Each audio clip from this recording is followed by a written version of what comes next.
आप सबसे ना स्टूडेंट्स, मुझे गिला है आप लोगों से बड़ा। और गिला ये है कि अभी तक पता नहीं मैंने कितने सेशंस लिए हुए हैं, लेकिन किसी ने कोई सवाल नहीं पूछा अभी तक। एंड आप लोगों को मैं बार-बार कहता हूँ, मौका भी देता हूँ, लेकिन क्या पता नहीं आप लोगों को नींद आती होती है मेरे सेशन में, क्या होता है? That should not happen. मैं जिसका नाम लूँगा अ, वो ज़रा मुझे करें अपनी ज़िंदगी का और ज़िंदा होने का सबूत दें मुझे पता चले, ठीक है? अलीना सहर या अलीना साहर क्या है? साहिर सर, अलीना साहिर। अच्छा जी। और अनीला, देखिए ये सो रही है। अनीला, ये भी सो रही है। आसिफ़ा, चैट में जवाब दे दिया सर। जी, जी। नहीं। हाँ, मैंने कहा बोलना है, चैट में नहीं देख सकते। Okay, Shakeel Ahmed, yes sir. Masha तभी नींद से उठे हैं। Asma, yes sir. Ayesha, Faiza, Fatima, Hussain, yes Irfan, sir. Kashif, Ishwar, Mariam, Maham, sir Maria Usman. Maham. जी sir. Yes sir. Okay, good. ऐसे यकीन करें, अगर आप लोग इस तरह बैठेंगे, सीरियस होके बैठेंगे, पाकिस्तान के नौजवान तो ऐसे नहीं होते जिस तरह, वो तो बड़े तेज होते हैं, लेकिन आप लोग मुझ पे गए हैं कि जिसको अभी तक ये तरीका नहीं पता कि फ्लाइट कैसे, है ना काशिफ? चले, एक तो बात ये है कि बहुत सारे बच्चों को ये शिकायत थी कि सर हमें इंग्लिश ऐसे में कई दफ़ा मुश्किलात का सामना करना पड़ता है। तो बात बेसिकली ये है कि मैं जिस तरीके से आपको चलाता था, उस तरीके से आप लोगों को नहीं चलाना चाहिए। क्योंकि जो मेरा मेथड था, वो तो बिल्कुल ऐसा था जिस तरीके से मैं पढ़ाता रहा हूँ। लेकिन बात ये है देखें कि मुझे पता चला कि आप लोग बिल्कुल 100% बिगिनर्स हैं। तो इस वजह से मैंने कहा कि चले पिछले कुछ चीज़ों को रिवाइज़ करते हैं और उसके बाद अभी मैं आप लोगों को प्रैक्टिस दूँगा। मैंने कुछ टॉपिक जो है वो इंशाल्लाह सुबह ही मैं आप लोगों के साथ शेयर करूँगा ग्रुप में। और उस चीज़ की वजह से आप लोगों ने मुझे अब डेली बेसिस पे आप लोगों का कोई भी काम होगा, वो आपने मुझे देना होगा। ठीक है? टॉपिक्स मैं आपको दूँगा और उसके बाद अपने हर टॉपिक के बारे में मुझे जो है ना, जो मैं वहाँ पर चीज़ें लिखी हुई होगी, उस चीज़ के बारे में आपने मुझे लिख के देना होगा और डेली बेसिस बाकायदा आप लोगों की ये होगी, आप लोगों का एक टास्क होगा और चेकिंग भी होगी। और जो बंदा नहीं करेगा तो जनाब फिर तो हम गुस्सा करेंगे। हम गुस्सा करने वाले लोग नहीं हैं, लेकिन करेंगे, करना पड़ेगा। क्योंकि मैंने सुना है कि कुछ ही जो 2-3 या मैक्सिमम 4 ऐसे स्टूडेंट हैं जनाब हमारे इस सेशन में के वो करते हैं कि वो काम करते हैं और बाकी नहीं करते। So that should not happen. देखें, सीएसएस और पीएमएस जो है it is very much easy, बिल्कुल भी मुश्किल काम नहीं है। लेकिन इसमें सिर्फ़ और सिर्फ़ एक काम है कि you have to do practice, practice, practice. और कायद-ए-आज़म ने कहा, एक सेइंग है ना, वो कहते हैं कि जनाब क्या है, काम, काम और बस काम। तो यहाँ पर आपने काम करना होगा। एक ये चीज़ हो गई। दूसरी बात, मैं आप लोगों के साथ कुछ चीज़ें भी शेयर करूँगा that will be in audio. ये कोई भी नहीं करता। मैं खुद जो अपनी प्रिपरेशन कर रहा था सीएसएस, तो उस टाइम अकेडमी से उस टाइम मैंने क्लास के अंदर कुछ चीज़ें रिकॉर्ड की थी। ठीक है? तो वो भी मैं आप लोगों के साथ जाके शेयर करता रहूँगा। एक ये चीज़ हो गई। दूसरी बात ये है कि कुछ जो है ना वोकैब, उन उसकी लिस्ट भी मैं आप लोगों के साथ शेयर करूँगा और टाइम टू टाइम कि जिसका आपने फिर क्या करना होगा, सेंटेंसेस में यूज़ करना होगा। और ये वो वोकैब है कि माशाल्लाह सारा आप करवाते हैं। लेकिन उसके अलावा जो है ना कुछ वो चीज़ें होंगी that is very much beneficial for all of you. आपको समझ आ गई बातें? आगे जाएँ और मैं स्टार्ट से करवा दूँगा, क्योंकि मुझे ये बताई गई थी बात कि जनाब आपने करना है कि बच्चों को समझा देना है। ऐसा करे समझा देंगे, आ जाए तो आज समझा देते हैं, ठीक है। Okay sir. Yes sir. भाई ऐसे एक्टिव रहा करें, पाकिस्तान को ऐसे नौजवानों की जरूरत है कसम से। Excuse me sir. अच्छा जी, एक तो बात ये है जी। सर आपसे एक रिक्वेस्ट थी सर, मेरी ऐसे की जो क्लास है ना, या इंग्लिश की जो भी मतलब प्रेसी या ग्रामर ऐसे जो भी हमारा होता है सर, वो हमारा 1 वीक के बाद क्लास होती है, तो सर तब तक हमें वैसे ही भूल जाता है कि हमने करना क्या था और किया क्या था। सर अगर काइंडली आप भाई 1 वीक में 3 से 4 या 2, हमारी क्योंकि इंग्लिश बहुत ज्यादा वीक है, हम वाकई बिगनर्स हैं, लेकिन हमने पीएमएस से हम्म 2023 वाली अटेम्प्ट सर देनी है। तो सर सबसे ज्यादा हम्म बड़ा प्रॉब्लम ही हमारा इंग्लिश का है, उसमें हमारी ग्रामर में सबसे बड़ी मिस्टेक्स हैं। उसके अलावा हमारी प्रैक्टिस हम्म ऐसे वगैरह की भी नहीं है, या मतलब जीरो है हम। तो सर इसी के ऊपर तो हमारा सारे हम्म, सब्जेक्ट बेस करें, हमारा सेंटेंस स्ट्रक्चर अगर नहीं ठीक होगा जबरदस्त। तो हमारा वो कुछ भी नहीं होगा। तो सर उसके लिए आपसे तो रिक्वेस्ट इस है कि वजह से अगर मैं आप कहता था अल्लाह की बंदी के बोला करें, बात करें मेरे साथ। आप देखिए, आप लोगों ने बोला है मेरे जहन में आइडियाज की भरमार।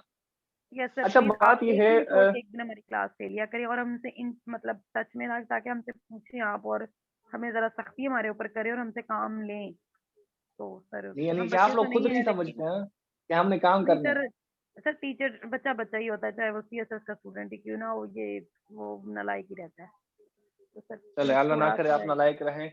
आप लोग बड़े जबरदस्त हैं माशाल्लाह, इकबाल के शाहीन हैं। अच्छा, जिसने जिन्होंने बात की है जनाब, इनकी बात मुझे समझ आ गई है। और इस हवाले से अगर हम ऐसा करें, आप लोग सब जो है ना, जो जो भी मुझे सुन रहे हैं, कि द मोस्ट इम्पोर्टेंट थिंग जनाब is that your grammar must be strong. तो अगर हम ऐसा करें कि डेली बेसिस पे 30 से 40 मिनट तक आप कोई भी मुझे टाइम देंगे, चाहे सुबह टाइम दे दें, चाहे रात 11 बजे का टाइम दे दें, तो जनाब वो ग्रामर मैं आपको मुफ्त में पढ़ा दूँ, फ्रॉम A to Z। बिल्कुल यहाँ से शुरू करेंगे जनाब, what is language, what is grammar, what is letter, उसके बाद जनाब हर उस हद तक हम चले जाएंगे टिल द एंड। और उसमें जनाब मैं आप लोग जो मैं अपना सेशन पढ़ाता होता हूँ, जो सिर्फ और सिर्फ ग्रामर का होता है, वो मैं आपको आपके पास आपके साथ वो चीजें भी शेयर करूंगा। एक पीडीएफ फाइल है कि मैं किस तरीके के तहत चलता हूँ। तो उसमें सारे टेंसेस भी होते हैं, एस्पेक्ट्स भी होते हैं, वॉइसेस भी होती हैं, और उसके बाद नरेशंस भी होते हैं। और उसके बाद जनाब आपका 1 वीक में एक टेस्ट भी होगा। अगर हम ऐसा करें तो आप लोगों को ये बात मंजूर है? Yes sir. Yes sir. Yes sir. यही हमारी सबसे आप बड़ी कोई भी मेहनत है। टाइम रखते हैं। आप जो टाइम देंगे हम हाय उस हाय, पे रेडी होके क्लास ले लेंगे सर। चले मैं फिर आप और लोगों को टाइम बता दूंगा जी। और उसमें इंग्लिश हम जी बताएं। इंग्लिश में मैं अपने बारे में बात करूँ तो मेरी इंग्लिश बिल्कुल जीरो है। सेंटेंस स्ट्रक्चर हम्म, बिल्कुल नहीं ठीक। ग्रामर पे बहुत अल्लाह ना सारा करे, मिस्टेक अल्लाह है, ना करे, तो प्लीज आप अल्लाह ना उसको करे कि करवा दें, और आपकी मेरी इंग्लिश आज जीरो हो। क्लास है तो हाँ, अल्लाह ना करे कि आपकी जी, इंग्लिश बस आप जीरो हो। अच्छे इसको जीरो आपके अच्छा से पास है तो करवा आप दें। इस तरह जीरो, ठीक है। ऐसे के बारे में बात करते हैं इंशाल्लाह बिल्कुल इसीलिए वंस सेक्शन अगेन। को ज्वाइन किया है कि इंग्लिश। वो मैं आपको कहा कि हम आपको बगैर पैसों के पढ़ाएंगे। हम वो लोग हैं जो बच्चे जब सीखना चाहेंगे तो जनाब हम तब बहुत कुछ करते हैं, फिजान की बात ही लगा के बच्चों को पढ़ा देते, जी सर। ठीक है। अच्छा, चले हम स्टार्ट करते हैं बिल्कुल फ्रॉम द बेस्ट, जीरो से शुरू करते हैं। और मैं आप लोगों से पूछूंगा कि मैंने क्या बोला, और at the end of my lecture जनाब क्विज भी हो, उसमें मैं क्वेश्चंस भी आप लोगों से पूछूंगा। ये आप सबको पता होना चाहिए। Okay okay okay, sir. Sir. ये विजिबल है? Okay sir. Yes yes sir. Sir. ठीक है। पहली बात ये है कि ये ऐसे जो है ये क्या बला है, इस चीज के बारे में देख। ऐसे जो है वो बेसिकली डिराइव हो गया है, आया है, ये लफ्ज कहाँ से आया है? ESSAI, इससे आया है। और इसका मतलब होता है टू अटेम्प्ट। क्या? टू अटेम्प्ट, कोशिश करना, टू ट्राई। एक तो ये बात, और दूसरी बात ये है। सर सर पूरी तरह रजिस्टर वेरिएबल नहीं है, नजर नहीं आ रहा, थोड़ा कैमरा ठीक हम्म, कर ले। सर आप जो लिख रहे हैं वो नजर आ रहा है, बट ये थोड़ा टेढ़ा है, तो अगर वो थोड़ा रोटेट करेंगे ना आप, तो फिर वो ठीक हो जाएगा। फुल नजर नहीं आ रहा। अब ठीक है, अब ठीक। यस सर, अच्छा, अब ठीक है। एक तो बात ये है आप इस चीज को देखें कि ये जो टू ट्राई या टू अटेम्प्ट, इसमें हमने बेसिकली करना क्या होता है। ऐसे को मैं कहता हूं कि ये एक ऑर्गेनाइज्ड पीस ऑफ राइटिंग होती है।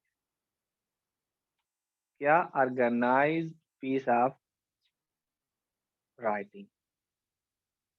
ऑर्गेनाइज का मतलब होता है कि इस ऐसे के अंदर हमारे यहाँ जनाब कोहेशन भी होगी, कोहेसिवनेस भी होगी, और उसके बाद कनेक्टिविटी भी होगी। इस सारी चीजों के हवाले से हम आगे बात, ये नहीं कि एक organise piece of writing but it follows a particular structure. किस चीज को फॉलो करता है? Particular structure. इस चीज के हवाले से अब आप लोग मुझसे तंग आ जाओ। पर्टिकुलर स्ट्रक्चर में हमने कौन कौन सी चीजों के हवाले से बात करनी है, वो हम अब आगे अभी जाके पढ़ेंगे। एक तो ये चीज, कुछ टाइप्स के हवाले से मैं बात करता हूँ, और फिर जाके ऐसे स्ट्रक्चर हम वन बाय वन जो है, यानी कि इंट्रोडक्शन पे अलग काम करेंगे, आउटलाइंस पे अलग काम करेंगे, और उसमें मैं आप लोगों से भी काम लूंगा। ये आप सबको पता होना चाहिए। द मोस्ट इम्पोर्टेंट जो इसकी टाइप्स है, एक तो पहली टाइप, इसको हम कहते हैं एक्सपोजिटरी। एक्सपोजिटरी ऐसे, ये एक्सपोजिटरी का लफ्ज है ना, एक्सपोजिटरी, ये बेसिकली निकला है किस चीज से? टू एक्सपो, क्या है? To expose. एक्सपोज का मतलब क्या होता है? टू ले समथिंग बेयर। टू ले समथिंग बेयर, किसी चीज से मुकम्मल तौर पर पर्दा हटाना। पर्दा हटाना का मतलब यह है कि आपको उस चीज के हवाले से जो जो इंफॉर्मेशन हासिल हुई है, उस चीज को आपने किसी और के सामने इस तरह क्या करना है? वाज़ेह तौर पे बताना है। कैसे? मैं आपको अभी बताता हूँ। एक,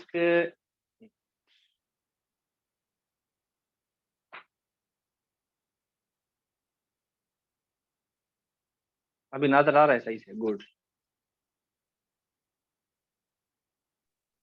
नहीं सर, नजर नहीं सही से आ रहा।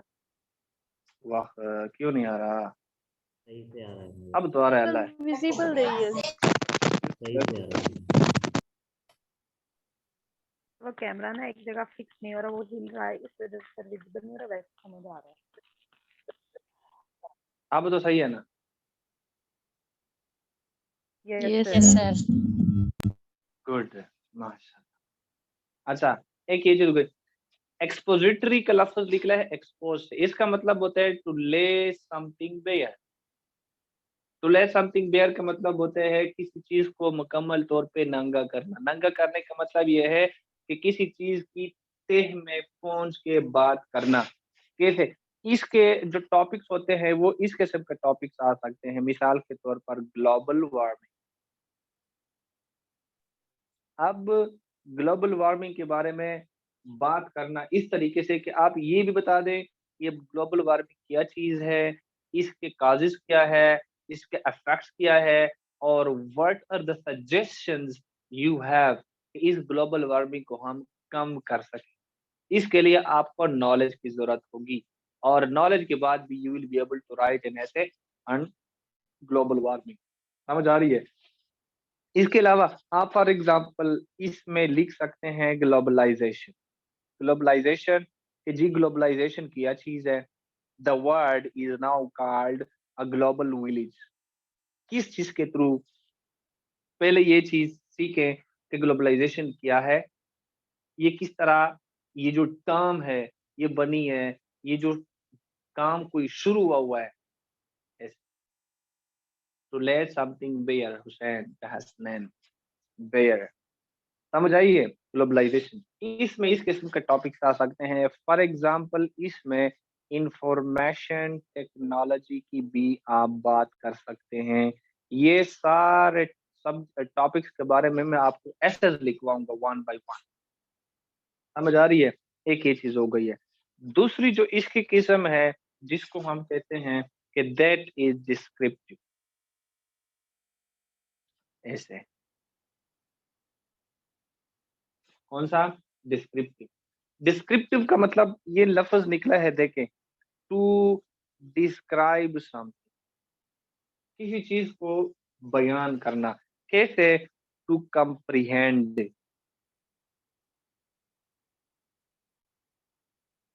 समझ आइए? इस तरीके से हमने बयान करना होता है।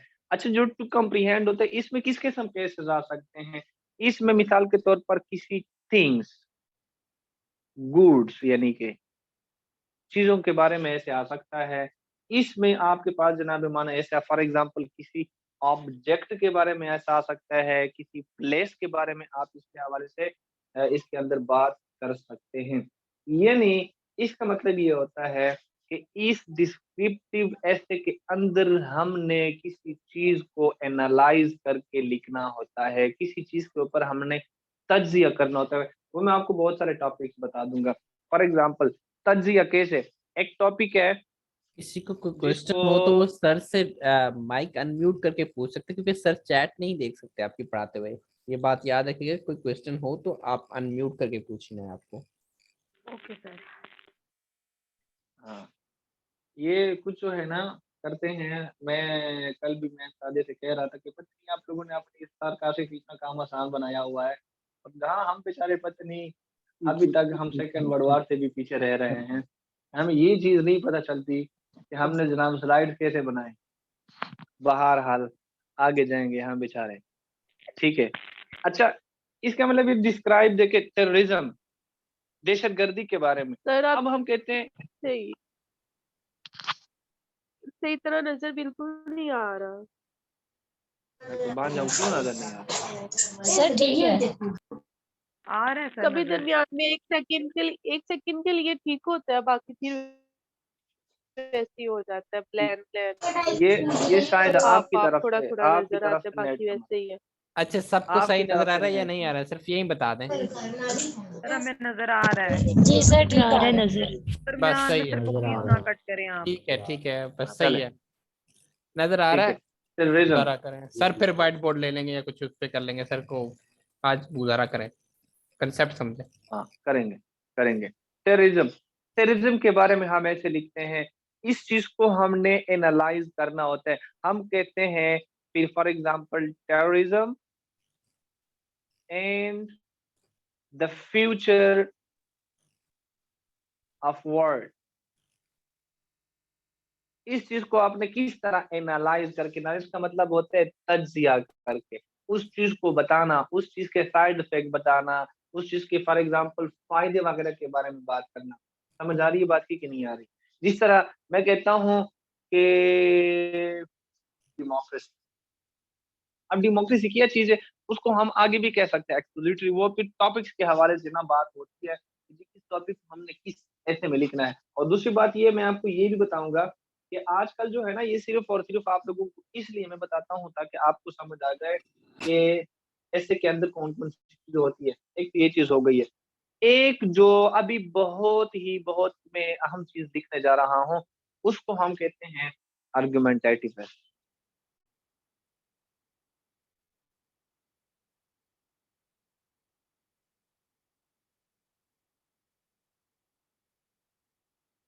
ये वो चीज है जो आजकल जनाब सीएसएस और पीएमएस में अक्सर यही मजमून पूछा जाता है।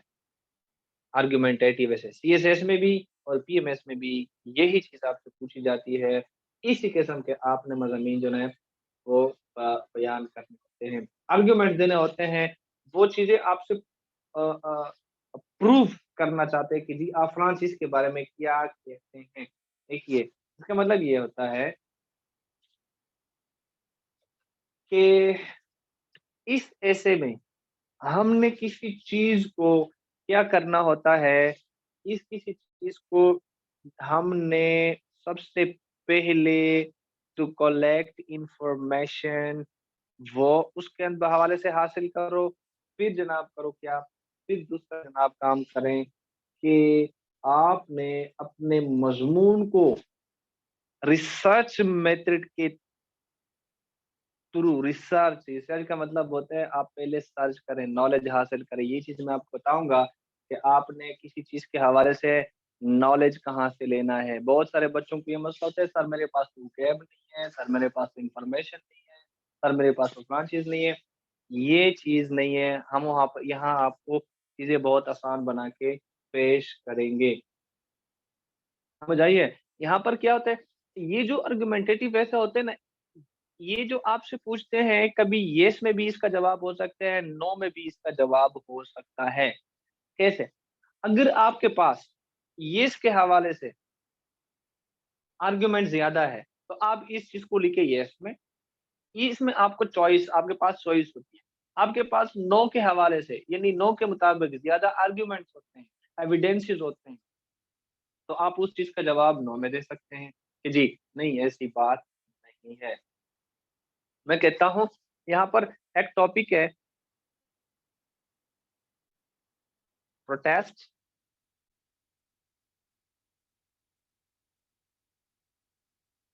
Is the beauty of democracy. हाँ, ये एक ऐसा टॉपिक है, आप इस चीज़ से एग्री कर रहे हैं कि नहीं? कि protest is the beauty of democracy, या डेमोक्रेसी के अंदर प्रोटेस्ट, ये एहतजाज और ये सब कुछ होना चाहिए कि नहीं? अगर आप कहते हैं कि हाँ जी, होना करेंगे चाहिए। यस, और बाकी नून लीग वाले कहेंगे नो।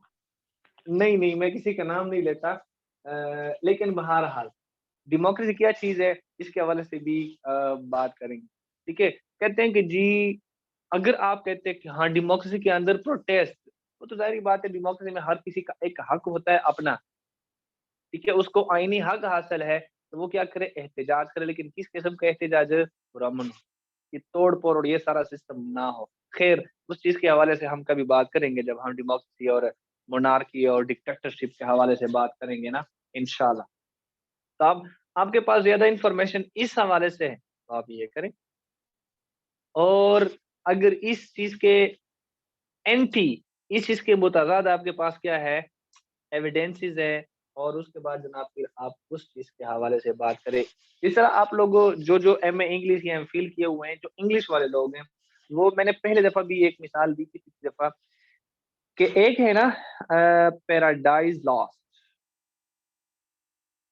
ये एक पोएम है बाय जॉन मिल्टन, ठीक है?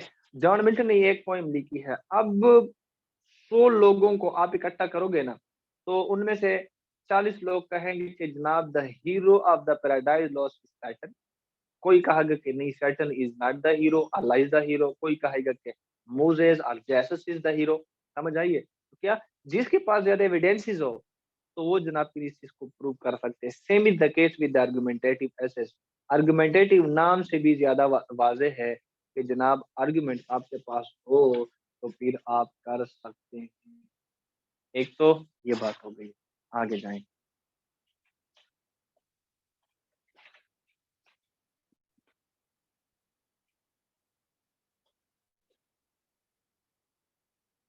आखिरी, जिसको हम बोलते हैं जनाब नैरेटिव, ठीक है? नैरेटिव। ये इसके तकरीबन यूँ कह लें कि 0.1% चांसेस होते हैं कि वो किसी सीएसएस या पीएमएस पेपर के अंदर आ जाए। नैरेटिव, नैरेटिव के अंदर क्या होता है, ये नरेशन, और इसमें आपसे मिसाल के तौर पर आपका जो अपना एक्सपीरियंस है, आपने कोई एक्सपेरिमेंट किया है, ठीक है?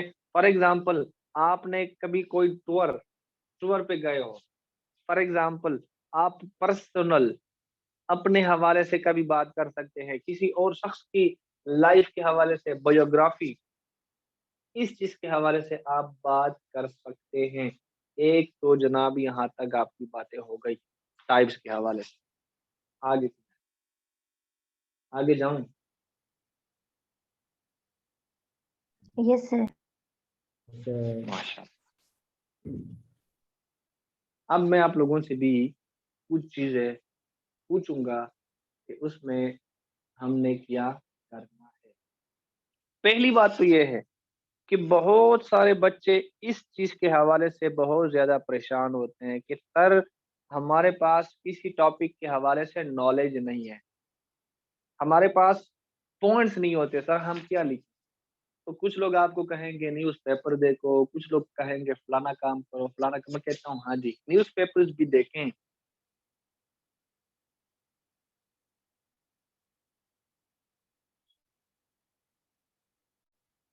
ये मैसेज कौन कर रहा है। आप न्यूज़पेपर्स भी देखें, रिसाले भी देखें, न्यूज़ भी देखें, लेकिन मेरा अपना तरीका क्या था, मैं सब कुछ देखता था, कभी आर्टिकल्स भी पढ़ता था, डाना और ये सब कुछ भी पढ़ता था, लेकिन जो आपके ऑप्शनल सब्जेक्ट्स है ना, ऑप्शनल, इन ऑप्शनल सब्जेक्ट्स में आपके पास इतना नॉलेज होता है कि आपकी सोच है। जिस तरह पिछले दिनों मैंने एक बात की थी ना विमेन राइट्स के हवाले से, तो उस विमेन राइट के ऐसे में मैंने तकरीबन 70% जो है ना, 70 वो जेंडर स्टडीज से मैंने चीजें ली। कुछ इस्लामियात से ले लें, कुछ इस्लामिक हिस्ट्री से ले लें, समझ आ रही है। अय्यार से मुताबिक आपके पास चीजें होती हैं। अगर आप अपने ऑप्शनल सब्जेक्ट्स को सही तरीके से रीड करोगे, you will get 100% knowledge about all the topics. समझ आइए बात की कि नहीं आई। एक ये चीज हो गई है, तो आपके पास नॉलेज यहाँ से आ सकता है। आगे क्या है, आगे किसी भी ऐसे को हम ये वाला फार्मूला अप्लाई करके लिख सकते हैं। लॉन्ग पैसेज, एल ओ से हमारे पास आता है लोकल, किसी टॉपिक को आप लोकल हवाले से बहस कर सकते हैं। एन से हमारे पास आता है नेशनल, नेशनल लेवल पे। उसके बाद जी से हमारे पास आता है ग्लोबल, पी से हमारे पास आता है पॉलिटिकल। इस टॉपिक को आप इस चीज के हवाले से बहस कर सकते हैं, इकोनॉमिक, ठीक है, सोशल, एंड टी टेक्नोलॉजिकल।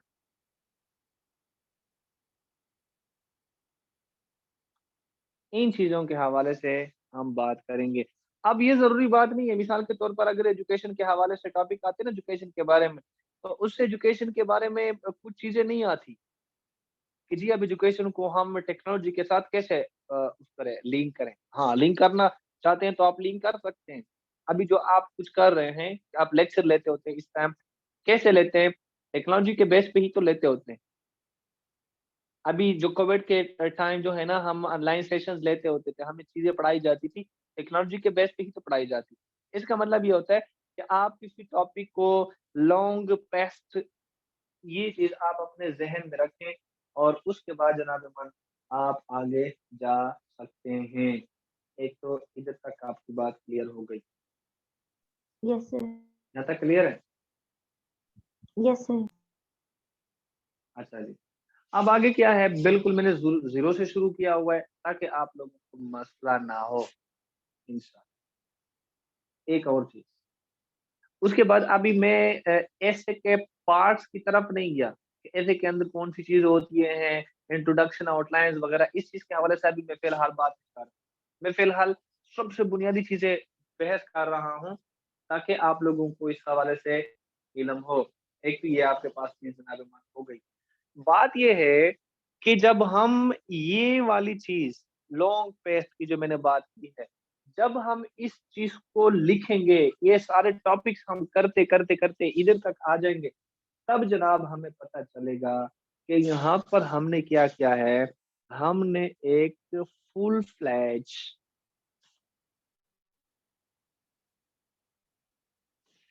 हमने क्या किया है, एक फुल फ्लेज मल्टी डायमेंशनल या प्रोस्पेक्टिव,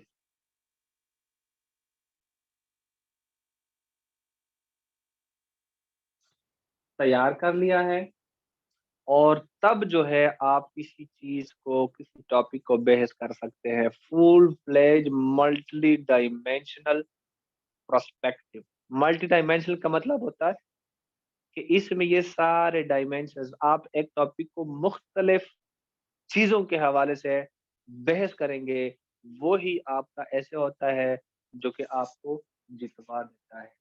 एक तो जनाब ये चीज हो गई है। आगे CSS ऐसे में अक्सर जो आपसे ऐसे मांगा जाता है वो जनाब होता है तकरीबन 2500 टू 3000 वर्ड्स। इतने तक आपका कोई ऐसे हो सकते हैं। हाँ, 2500 से 3000 वर्ड्स के दरमियान जितना भी एक मजमून होता है वो बड़ा बेहतरीन, बड़ा जबरदस्त होता है। समझ आइए। अब आपने क्या करना है, यहाँ पर मैं वर्ड्स डिवीजन के बारे में बात कर, ठीक है। कुछ लोग होते हैं बच्चे, वो चीज को समझते नहीं है। वो समझते हैं कि जी जो मेन इसके पार्ट्स होते हैं, पहली चीज होती है इंट्रोडक्शन। ये हमने किस तरह स्टार्ट करना है इसके हवाले से अभी मैं बात नहीं कर रहा, आगे जाके बात करें। दूसरी चीज जनाब हमारे पास होती है मैन बॉडी। तीसरी चीज हमारे पास होती है कौन सी,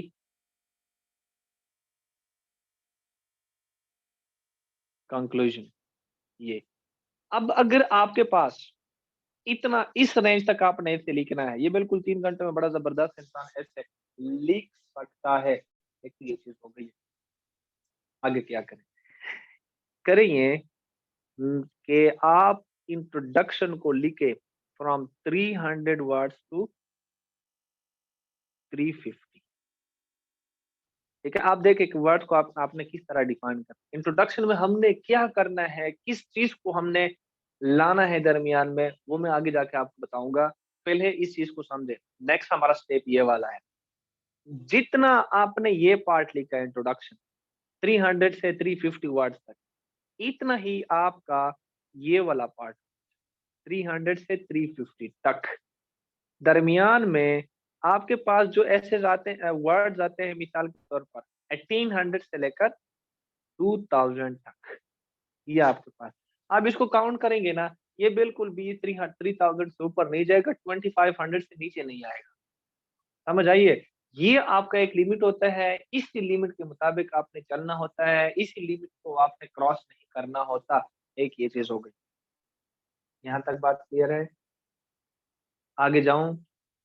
यस सर। यस आज तो सर। मैं तेज से नहीं चल रहा।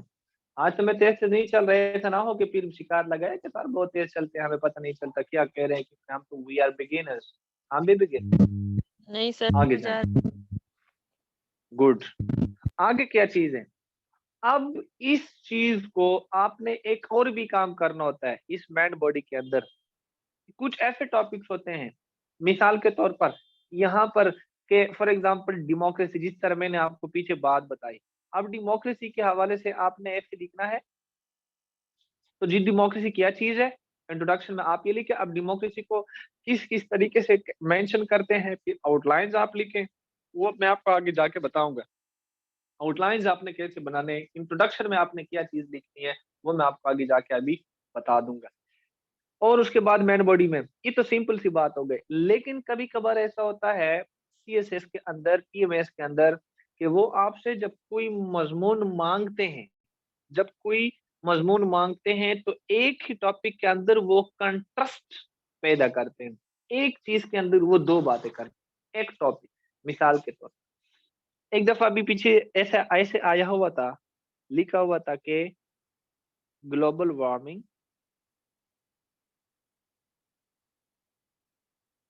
And ways to counter it। क्या, एक तो ये चीज हो गई ग्लोबल वार्मिंग। दूसरा कौन सा काम हो गया, वेज टू काउंटर इट। यानी हमने किस तरीके, किन किन चीजों को फॉलो करना है, किस तरह के इकदामात उठाने हैं, क्या हमने कवानीन बनाने हैं, हमने क्या ऐसा आमाल करने हैं कि जिसकी वजह से ग्लोबल वार्मिंग को खत्म किया जा सके, कम किया जा सके, इस पर काबू पाया जा सके। कितनी बातें हो गई, एक ये नंबर 1 और वेज टू काउंट रीड 2। अब इसमें क्या करना होता है, यहाँ पर जो आपने बात लिखी कि जी 1800 से 2000 वाट तक, अब आपने इधर 2 बातें करनी थी। इंट्रोडक्शन में तो आपने वही करना होता है, कंक्लूजन में भी वही करना होता है। समझ आइए? अब मैं आपको आगे आगे बताऊंगा कि इन दोनों, लेकिन फिलहाल इस चीज को कि जी 18 2000 वाट। अब बहुत सारे बच्चे क्या करते हैं, वो 1800 वाट सिर्फ ग्लोबल वार्मिंग के बारे में बात करते हैं, या 1800 वाट बात करते हैं वेज टू काउंट सजेशन देते हैं। नहीं, ऐसा नहीं करना। या आप फिर इन दो चीजों को आपस में डिवाइड करो। कैसे? यानी फॉर एग्जांपल 900 वर्ड से लेकर 1000 वर्ड्स तक आप ग्लोबल वार्मिंग की बात करें, और उसके बाद बात करें किस चीज के हवाले से, वेस्ट काउंट से, ताकि आपका ऐसे मुतवाजन हो। समझ आई ये बात की? एक ये चीज हो गई है। अब ये इंट्रोडक्शन और कंक्लूजन का आपस में क्या ताल्लुक है? मेन बॉडी के लिए तो हमने आउटलाइंस बनानी है, ठीक है, जिस तरह ये मैं आपको अभी बता के दूंगा बना के। मेन बॉडी में तो हमने वो काम करना है। इंट्रोडक्शन और कंक्लूजन का हम आपस में क्या लिंक? इंट्रोडक्शन और कंक्लूजन का आपस में लिंक ये है, देखो इंट्रोडक्शन के अंदर आपने जो बातें लिखनी होती है, जो बातें आपने लिखनी है, उसमें किसी चीज को आपने बिल्कुल भी एक्सप्लेन नहीं करना, किसी चीज की आपने वाज़ेह अल्फाज में तशरीह नहीं करनी। कैसे? अभी जो मैं अभी शुरू करने आया तो मैंने कहा कि आज हम ऐसे के बिल्कुल स्टार्ट से बात करेंगे, क्योंकि कई बच्चों ने शिकायत लगाई थी कि हमें पिछले सेशन की समझ नहीं आई। क्या? अब सिर्फ इतनी बात बताई, मैंने ये नहीं कहा कि हम ऐसे भी पढ़ेंगे, ऐसे के टाइप्स भी पढ़ेंगे और उसके बाद वर्ड डिवीजन भी पढ़ेंगे, क्योंकि कुछ बच्चों ने गिला किया था। मैंने ऐसा नहीं बोला। ये नहीं कि इधर मैंने चीजें एक्सप्लेन नहीं की, मैंने सिर्फ कहा ऐसे के बारे में स्टार्ट से बात करेंगे। समझ आइए बात की? इंट्रोडक्शन में आपने ये चीज लिखनी होती है, दीज वर्ड्स। एक ये काम हो गया। कंक्लूजन, इंट्रोडक्शन में आप जिस पॉइंट से बात शुरू करते हैं, जिस पॉइंट से, उसी पॉइंट तक दोबारा आपने वापस आना होता है। कंक्लूजन में भी आपने वही अल्फाज, वही जुमले, वही आइडियाज लिखने होते हैं जो आपने इधर इंट्रोडक्शन में लिखे होंगे, क्योंकि आपने बात जिधर से शुरू की है उसी जगह पे भी आपने अपनी बात को खत्म करना होता है, ताकि पता चले कि ये बात शुरू कहाँ से हुई थी और इस चीज का मकसद क्या था। कंक्लूजन और इंट्रोडक्शन का आपस में ये लिंक होता है सबका। आप समझे बात को? एक्सक्यूज मी सर, मेरा क्वेश्चन है। हम्म, जी सर जो ऐसे के अंदर हमारे पास हेडिंग्स एंड मतलब इंक्लूड सब हेडिंग्स आती हैं अंदर, क्या हम उनको मतलब हेडिंग एंड सब हेडिंग देके लिख सकते हैं, मेंशन कर सकते हैं? लाइक अगर कोई हमारे पास मेजर हेडिंग आ रही है, उसके आगे उसकी सब हेडिंग्स आ रही हैं, तो उसको हम प्रोमिनेंट करके लिख सकते हैं या जस्ट सीक्वेंस के साथ हम ऐसे लिखते हैं? उसके लिए हमने सब्र करना, ठीक है। देखिए अभी जब मैं आगे जाऊंगा तो आपको अभी इस चीज की समझ आ जाएगी। फिलहाल सब्र, क्योंकि सब्र का फल ओके मीठा सर। होता है। ना कड़वा तो जरूर होता ही होता, आपने सुना हो। नहीं, कड़वा नहीं होगा, हमारे सब्र का फल मीठा ही होगा इंशाअल्लाह। अच्छा, अब आ जाए पहली चीज, इंट्रोडक्शन।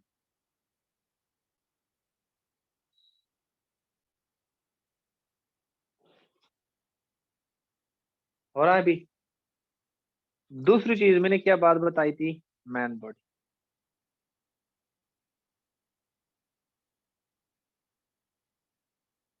तीसरी चीज मैंने बताई थी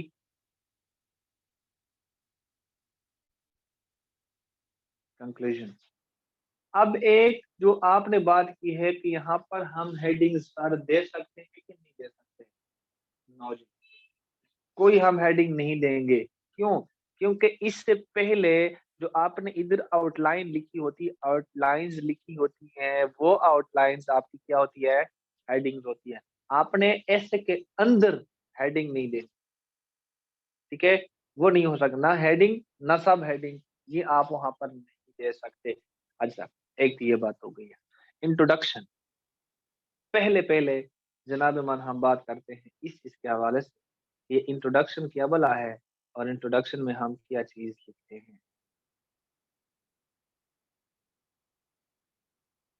क्या समझे? जब आप लोगों का कोई भी सवाल होता है तो फौरन मुझे बताया करें कि जी ये चीज है, इस फलाना फलाना चीज की हमें समझ नहीं आई, ताकि हम आगे जाने की बजाय उसी चीज पर फोकस करें और इसी मसले को हम हल करें। समझ आ रही है सर। अल्लाह करे आपको समझ आ जाए। अच्छा, एक जनाब मान आपकी ये चीज हो गई है, सारे अपने आगे डाउट क्या सारे करना है? क्यूरीज यही अभी क्लियर करके जानी है, क्योंकि बाद में देखें अगर कोई चीज क्लियर नहीं होगी तो आप जब ऐसे लिखने बैठोगे तो वो आप लोगों के लिए मसला होगा। सर तो पढ़ा के चले जाएंगे और आप लोग जब लिखोगे ना तो फिर बोलोगे यार वो क्या था। लास्ट टाइम भी यही बच्चे कह रहे थे कि हमें समझ नहीं आ रही। आज सर ने बेसिक से शुरू किया आप लोगों के लिए, सिर्फ आपके लिए सर बैठे हैं अभी तक। और मेरे ख्याल में सर ने खाना भी नहीं खाया होगा। चलें, सिर्फ ये सर की काविशें हैं। जज़ाकल्लाह सर। चलें, ये क्या है?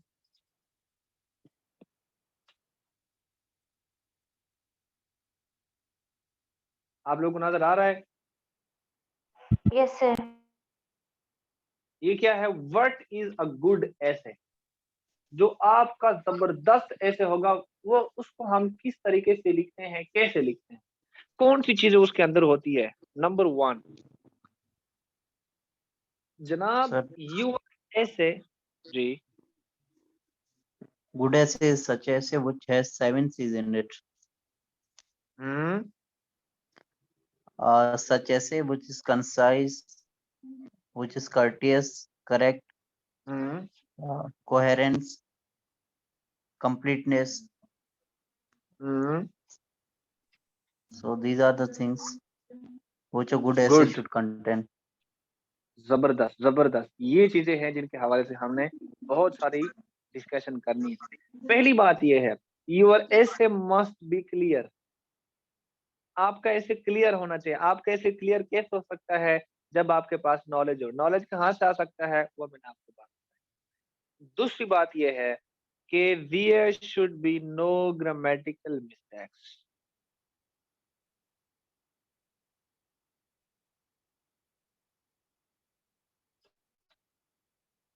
तीसरी चीज, जनाब मानी यहाँ पर जिस तरह इन्होंने बात की है कि यहाँ पर क्या होना चाहिए, कोहेशन और कोहेरेंस होना चाहिए। कोहेशन क्या चीज है, कोहेरेंस क्या चीज है, अभी हम आगे जाके इस हवाले से बात करेंगे। ठीक है, सिर्फ इतना जान ले, जो कोहेशन होता है, कोहेशन वो एक जुमला दूसरे जुमले के दरमियान, यानी कि पहला जुमला है दूसरे जुमले के साथ उसका क्या लिंक है, उसको किस तरह आप कनेक्ट करते हैं, कैसे। मिसाल के तौर पर इधर आप लिख रहे हैं प्रेजेंट इंडेफिनिट का फिक्रा, उधर आपने फौरन लिखा है पास्ट परफेक्ट का फिक्रा। नहीं, उस तरह आप नहीं जा सकते, और मैं आपको आज जाके बताऊंगा। ग्रामर के सेक्शन में भी जिस तरह मैंने आपको बात की है डेली बेसिस वाली, हम इंशाल्लाह कल से ही शुरू कर लेते हैं अल्लाह के फजल से। एक ये चीज हो गई है। तीसरी चीज जनाब क्या होनी चाहिए, यानी कि आपके जो पैराग्राफ है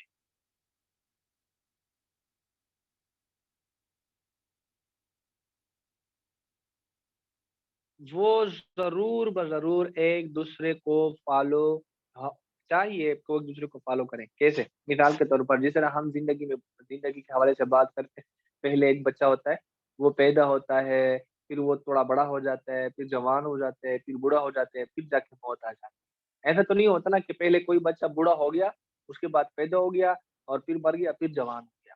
नहीं, अगर आपके पास नॉलेज है तो क्या करें, उस चीज को आपने क्या करना है, उस चीज को आपने यूटिलाइज करके ये चीजें आपने उसके अंदर बना देनी है। तीसरी चीज जनाब क्या होनी चाहिए, चौथी चीज ये होनी चाहिए कि आपका जो ऐसे होता है देयर शुड बी, क्या चीज, मैं क्या लिख रहा हूँ, coherence. There should be coherence. ठीक है, कोहेरेंस एक पैराग्राफ का अगले पैराग्राफ के साथ कनेक्ट होना, राब्ता होना, मुंसलिक होना, इसको हम कोहेरेंस कहते हैं, कोहेशन कहते हैं। एक जुमले का दूसरे जुमले के साथ जो ताल्लुक होता है, ठीक है, कोहेशन, वो हम इसको कहते हैं। एक जनाब मान ये चीज होती है। आखिरी चीज जो कि किसी एक गुड ऐसे के अंदर, जहां तक मेरा एक्सपीरियंस है, जो कुछ मैंने देखा है, जो कुछ मैंने किया है, वो ये है कि जनाब आपका जो पैराग्राफ ऐसे होगा, उसके अंदर हर लिहाज से कोई ना कोई आर्ग्यूमेंट, यानी कि आपका जो ऐसे होगा वो होना चाहिए कि क्या हो, लॉजिकल हो, क्योंकि आप सीएसएस ऑफिसर बनने जा रहे होते हैं। यहाँ तक बात की समझ आ रही है कि नहीं आ रही? Yes sir. एक ये, ओके, आगे जाएं। अब जनाब हमने इंट्रोडक्शन के अंदर क्या चीज लिखनी है, हमने किस चीज को फॉलो करके इंट्रोडक्शन का जो पैराग्राफ होता है वो लिखना होता है। पहली चीज Sir, ji, so also conciseness play a role there. Like sometimes explaining the हाँ things we go vague. हाँ, यही तो मैंने आपको बात की है ना पीछे, तो हम वार्ड डिवीजन के हवाले से बात कर रहे थे कि आपने किसी एक चीज को ये नहीं पकड़ना कि जी मेरी इस चीज के हवाले से बात करें, या फॉर एग्जांपल कुछ लोग होते हैं ना, वो कोई ना कोई आउटलाइन बना दे तो वो बहुत बड़ा लंबा कर देते हैं, ऐसा भी नहीं करना चाहिए। Yes, sir. कंसाइजनेस वाली बात है, हाँ, जो कि आपका मजमून जो है ना वो जाम हो, जाम है। एक तो जनाब मानी एक चीज हो गई है। अब आगे जाएं।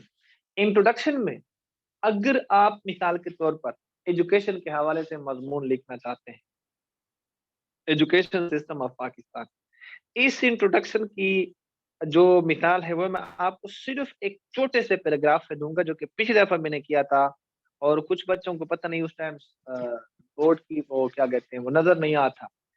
अब क्या है, मैंने जिस तरह बोला कि आपकी जो आपका जो मजमून है, there should be no grammatical mistakes, इस का मतलब ये है कि आपका जो सेंटेंस स्ट्रक्चर होता है ना, सेंटेंस स्ट्रक्चर, वो आपका बड़ा मजबूत होना चाहिए। अब सेंटेंस स्ट्रक्चर, जब आपका ये सेंटेंस मजबूत होगा, जब आपका जुमला, तो फिर आपका पैराग्राफ जो ना वो मजबूत होगा। जब आप पैराग्राफ राइटिंग को सीखेंगे तो फिर हम क्या कहते हैं, यार ऐसे तो कुछ भी नहीं है ना, वो तो सिर्फ एक कलेक्शन ऑफ पैराग्राफ। हम पैराग्राफ लिखना सीखें, ठीक है, उसके बाद will be able to write clear essays. और पैराग्राफ को हम तब कंप्लीट सही तरीके से लिख सकते हैं जब हमारे पास इल्म हो, हमें पता हो कि जिस सेंटेंस स्ट्रक्चर में क्या चीज है, हमने सेंटेंस में कौन कौन सी चीजें लिखनी है।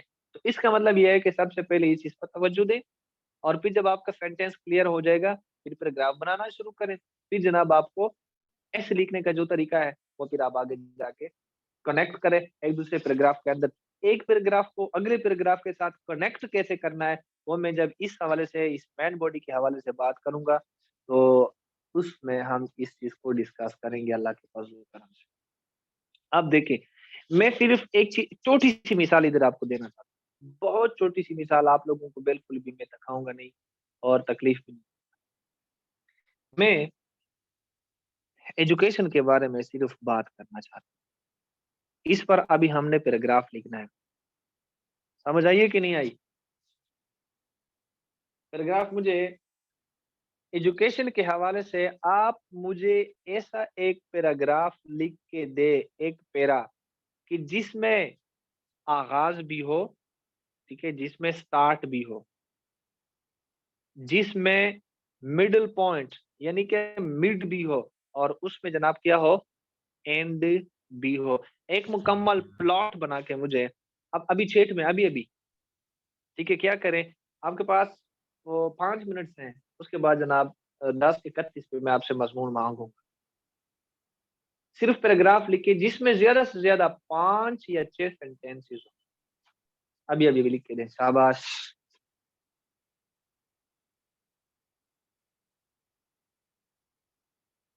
आप लोगों को सुनाई दे रही है मेरी बात?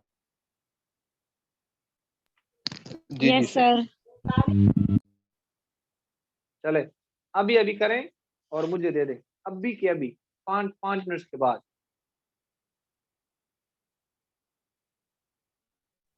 सर सिर्फ इंट्रो की 4 से 5 लाइनें लिखनी। नहीं नहीं नहीं नहीं, सारे एजुकेशन को आप मेंशन करें, एजुकेशन क्या वो भी इधर मैं आपको लिख के दूंगा अभी अभी। ठीक है सर।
लिखना हर बंदे ने है मुझे।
हारिश, हारिश, आपने जिधर अभी टाइप किया है ना, ये जो अभी तीर का निशान लगा हुआ है, इसको click.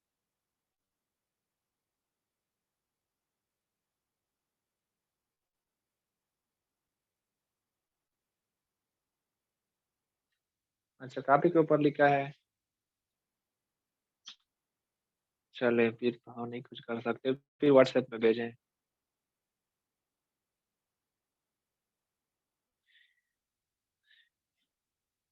Asma Pari, education is getting knowledge. Education is the key to success. We get education to live a peaceful life and peaceful life. There are a lot of advantages of getting education, like a greater sense of discipline, reduced poverty, economic growth, social and environmental benefits. We should get education for a better and happy life. Good. आगे जनाब, जिसने जितना भी लिखा है मुझे send कर दे, time is over. Education, Kashif Ali. Education is the tool that enables one to understand the nature of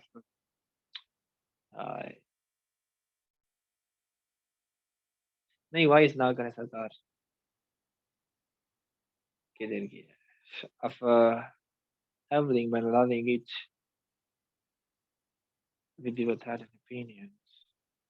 Not only it teaches us to exist in life, but also makes us aware of things either beneficial or harmful to us. It's the only way that it brings sir जिन्होंने page पे लिखा है या इस तरह लिखा हुआ है सर, वो क्या करें? वो मुझे व्हाट्सएप पे करे ना, व्हाट्सएप जो आपने ब्लंडर सर किया आपका है व्हाट्सएप पेज पे लिख, हाई ग्रुप में करें। सर पता नहीं था।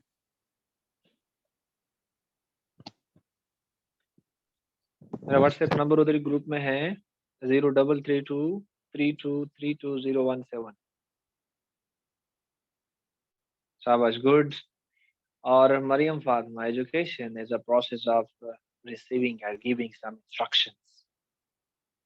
Education is a key of successful life.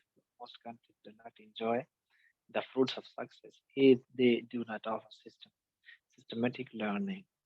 With the passage of time, they weaken. Sir एक बार काइंडली नंबर रिपीट कर दें अपना। 033232322017। गुड। चले, किसी और ने नहीं लिखा? Very bad.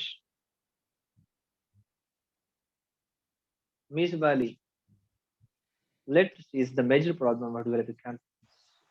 It is improved by only through education. It is a source of awareness. Sir आपका इस ग्रुप में नंबर नहीं है। मैं कुर्बान जाऊं, एक बार आ जाए आपके शाहीन क्या करती है।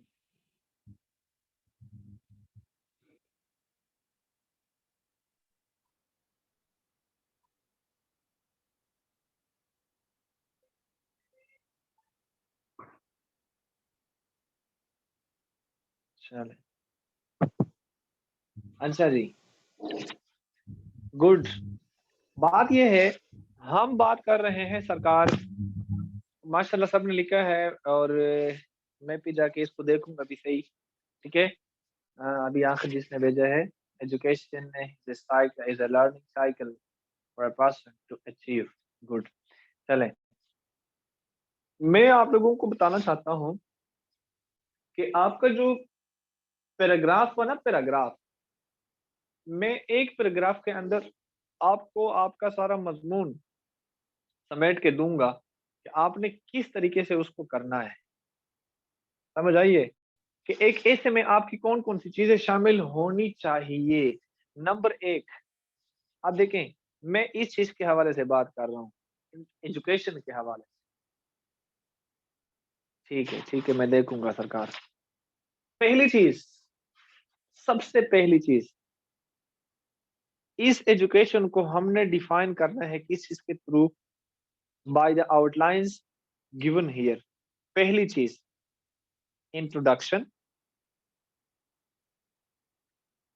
दूसरी चीज ऑरिजिन, यानी द वर्ड एजुकेशन। मैंने आपको इधर एक बात बताई ना कि इसका जनाब क्या होना चाहिए, आगाज भी होना चाहिए, दरमियान भी और एंड भी, जिस तरह एक हम बिल्कुल फुल प्लॉट बना देते हैं, ठीक है। यानी स्टार्टिंग पॉइंट, उसके बाद फिर क्लाइमेक्स और उसके बाद फिर क्या, एंड पॉइंट्स। ये 3 पॉइंट्स होने चाहिए आपके ऐसे में। उस ऐसे को मैं इधर आपके इस पैराग्राफ में आपको लिख के दे रहा हूं, ठीक है। ऑरिजिन, उसके बाद पर्पस, अगली चीज जनाब क्या होती है, इंपॉर्टेंस, कि ये आपके मजमून में शामिल हो। उसके बाद यानी इंपॉर्टेंस इन ह्यूमन लाइफ,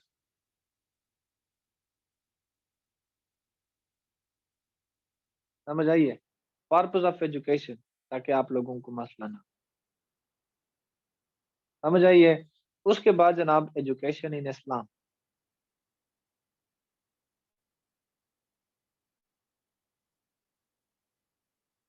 कितनी जो है 1 2 3 4 5, ये देखिए 5 पॉइंट्स आपके पास आ गए ना। और भी बंदा उसमें इसके अंदर ऐड कर सकता है फॉर योर काइंड इंफॉर्मेशन, लेकिन मैं आपको सिर्फ लिखने के तरीका बताता हूँ कि आपका जो पैराग्राफ होगा ना वो किस किस्म का होना चाहिए। उसमें ये सारी चीजें होनी चाहिए आपके एक पैराग्राफ के अंदर। पहली चीज, अब जनाब एजुकेशन क्या है, पहली चीज, अब इधर मैंने कोई हेडिंग्स नहीं देनी कि यहाँ पर अब मैं क्या लिख रहा हूँ, ठीक है। कि अभी मैं इंट्रोडक्शन लिख रहा हूँ, फिर मैं ऑरिजिन लिख रहा हूँ, ऐसे नहीं होना चाहिए। कैसे होना चाहिए कि there should be no heading and subheading, remember this, ठीक है जी। जिसने मुझे व्हाट्सएप पे शेयर किया हुआ है मैं देखूंगा, इंशाल्लाह आई विल रिस्पॉन्ड, ठीक है। उसके बाद कल जो है ना इंशाल्लाह इंशाल्लाह, बल्कि अभी फौरन आफ्टर द क्लास मैं आप लोगों के साथ एक चीज शेयर करूंगा कि जिसमें जो है ना इकोनॉमी ऑफ पाकिस्तान के हवाले से आपने बात करनी है और उस पे आपने मुझे ऐसे लिख के देना है इंशाल्लाह, ठीक है। कोशिश करें कुछ भी हो लेकिन आपने लिखना जरूर है।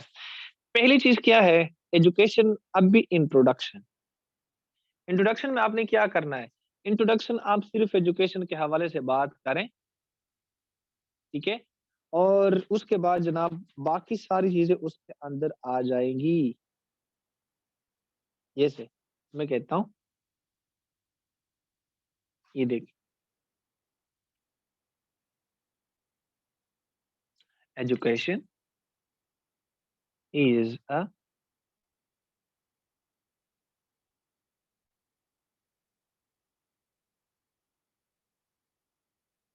सिस्टमैटिक, क्या चीज, process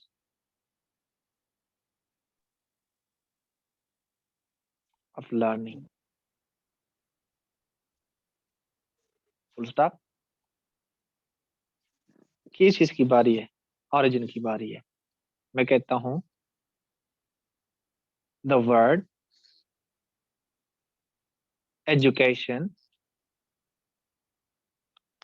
has been derived from the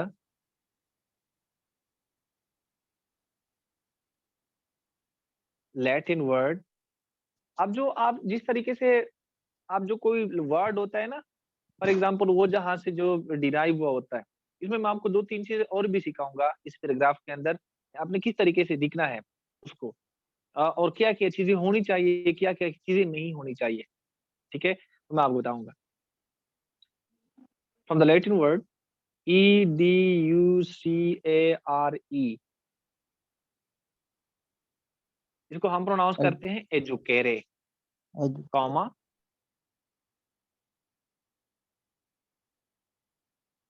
which means क्या, to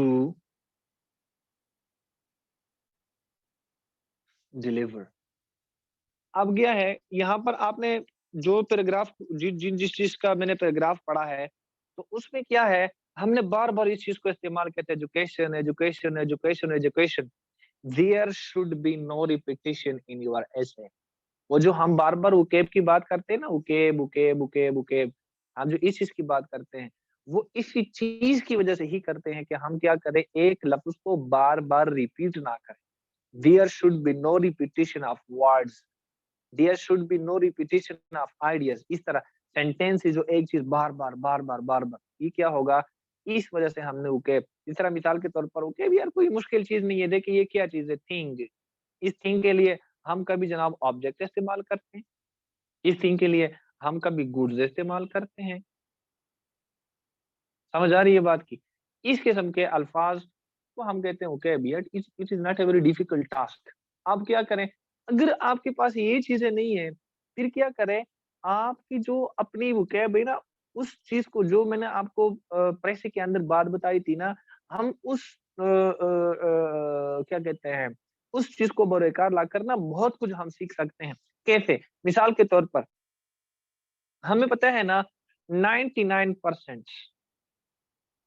99% जो हम एडवर्ब बनाते हैं, एडवर्ब वो किस चीज से बनाते हैं, किसी लफ्ज के आखिर में हम एलवाई ऐड कर देते हैं।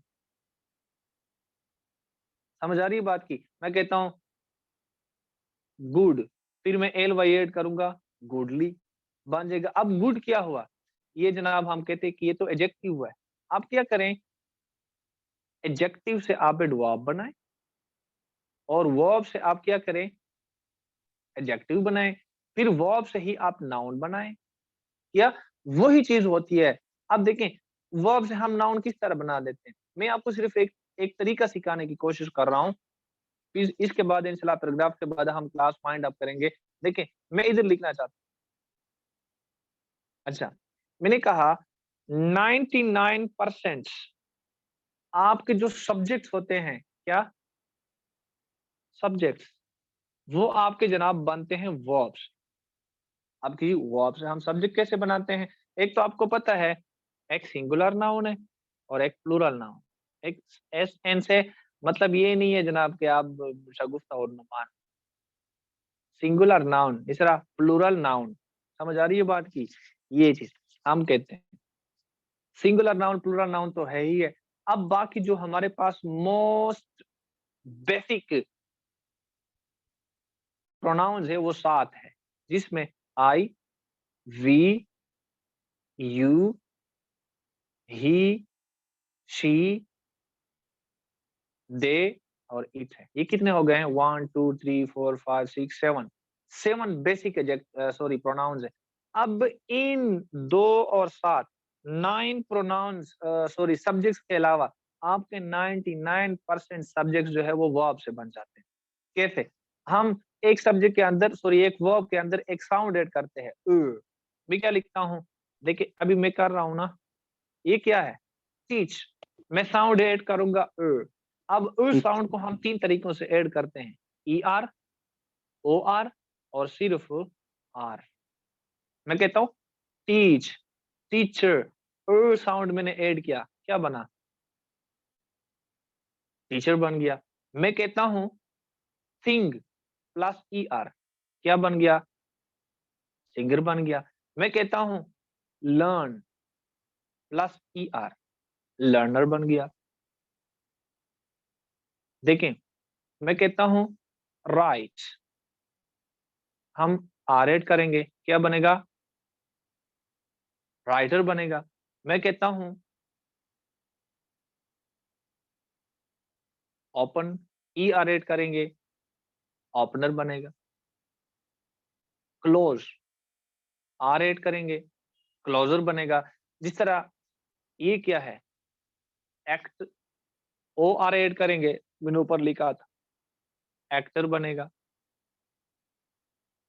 ये क्लोजर बनेगा। बॉल, बॉलर बनेगा। बैट, बैटर बनेगा। फील्ड, फील्डर बनेगा। स्लीप, स्लीपर बनेगा। समझ आ रही है? क्लीन, क्लीनर बनेगा। क्रिएट, क्रिएटर बनेगा। वॉक, वॉकर बनेगा। स्वीप, स्वीपर बनेगा। ये वो चीजें हैं जो हम कर सकते हैं। आप क्या करें, आपके पास और कोई वोकैब नहीं है ना, try to play with the words, लफ्जों के साथ खेलना सीखो। ये कोई मुश्किल चीज नहीं है, हमारे पास सारी वोकैब होती है। वोकैब इसको नहीं कहते कि हम बहुत इतनी मुश्किल वोकैब इस्तेमाल करें कि वो जनाब हमारी ये सारी अंग्रेजी गुलाबी बन जाए, नहीं वो नहीं है। अब जितनी ज्यादा मुश्किल चीज लिखने की कोशिश करेंगे आपको मसला बनता जाएगा। क्या होगा उसके बाद आप एडजेक्टिव से क्या एडजेक्टिव से आप बनाए एडवर्ब। कैसे? अब 99% एडवर्ब हम एडजेक्टिव से बनाते हैं बाय एडिंग ly। कैसे? मैं कहता हूं जिस तरह मिसाल दी गुड प्लस ly क्या बनेगा? Goodly, bad badly, quick quickly, smash. ये वो चीजें हैं। Clean cleanly, slow slowly, fast fastly. समझ आइए? अब ये चीज हम जनाब मान यहाँ पर बना सकते हैं। तो आप क्या करें, try to play with the words. लफ्जों के साथ खेलना सीखो। लफ्जों के साथ खेलना सीखोगे आपकी बड़ी जिंदगी आसान हो जाएगी। आपको समझ आ रही है बात की? उसके अलावा जनाब मैंने और क्या बात की थी? हाँ, वर्ब, एडजेक्टिव और एडवर्ब इधर जो मैंने लिखा था। चले, अब यहाँ तक आपको समझ आई है। अब क्या करें, मैं ये बात कह रहा था कि जनाब there should be no repetition.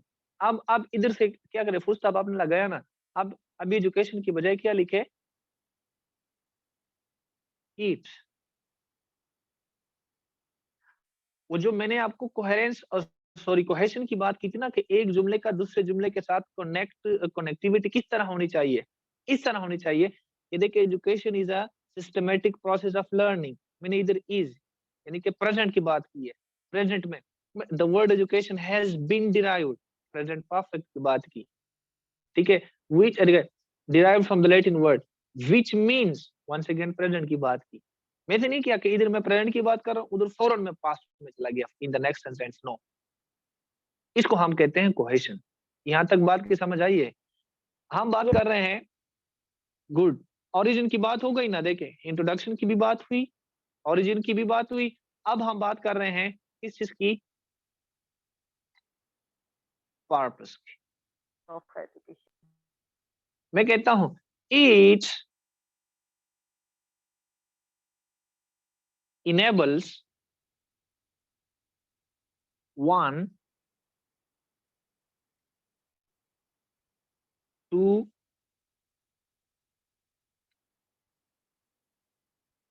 differentiate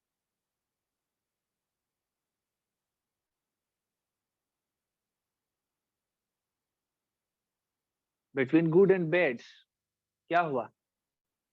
it's enables, it enables, it की जगह मैंने it किसकी जगह लिखा है? एजुकेशन। अच्छा, ये मैंने इंपॉर्टेंस ली। अब it enables one to differentiate between good and bad, इस जुमले से पहले हमने पर्पस का लिखना था। बहरहाल इसको करें, ठीक है, ताकि आप लोग जरा सीख जाएं। Full stop. This is the thing that has a great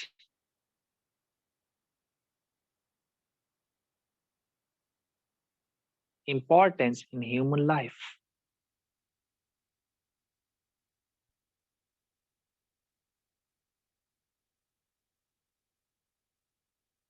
The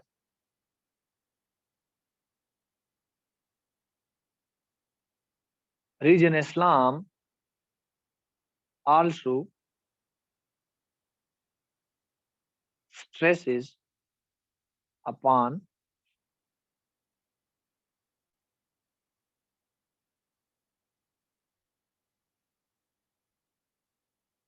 gaining knowledge that even, अब देखें, gaining knowledge एजुकेशन की बात मैंने नहीं की, बात एजुकेशन की है, लफ्ज एजुकेशन का यूज नहीं किया मैं, ठीक है। stresses upon gaining knowledge that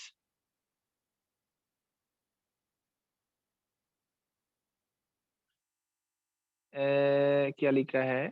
The religion Islam also stresses upon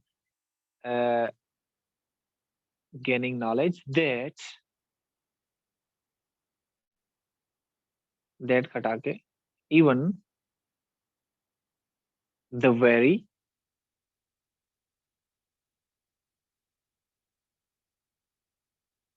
first revelation of the Holy Quran was about education. क्या? Iqra means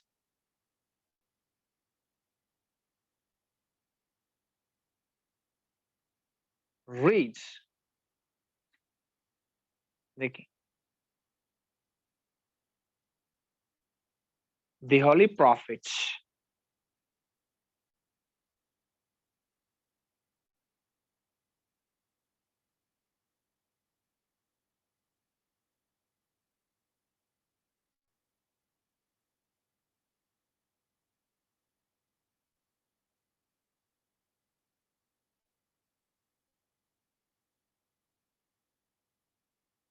आप देखें, मैं एट द एंड इसी चीज को, इसी चीज के ऊपर मैं एक मोहर लगाने जा रहा हूं। मोहर क्या?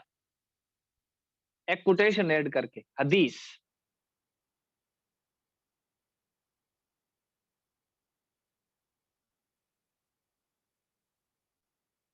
Seeking knowledge is the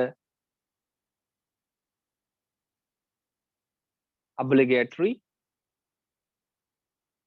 of every Muslim,